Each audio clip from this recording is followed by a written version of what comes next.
جس انداز میں تھریٹ اور رسک بڑھتا جا جی رہا ہے، جس انداز میں ہم نے نیشنل ایکشن پلان کو امپلیمنٹ نہیں کر سکے پورے طرح سے، جس انداز میں ہم نے وقتی طور پر ضرب عضب اور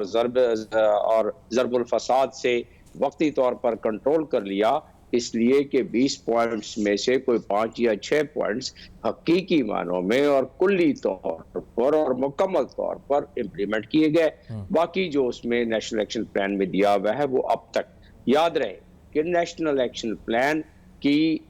جو اسٹیک ہولڈرز ہے وہ پوری قوم ہے، کیونکہ پورے قوم کے لیڈران وہاں موجود تھے۔ تو پہلی بات تو یہ ہے کہ حکومت وقت کو جو پلان بنائے اس کی امپلیمنٹ کرنے کے لیے اس کو سنسیئر رہنا چاہیے۔ یہاں کا طاہر صاحب بھی موجود ہیں، حارث صاحب بھی موجود ہیں، شاید وہ اس پر مزید بھی روشنی ڈال سکیں کہ نیکٹا بنایا گیا وہ اسی لیے بنایا گیا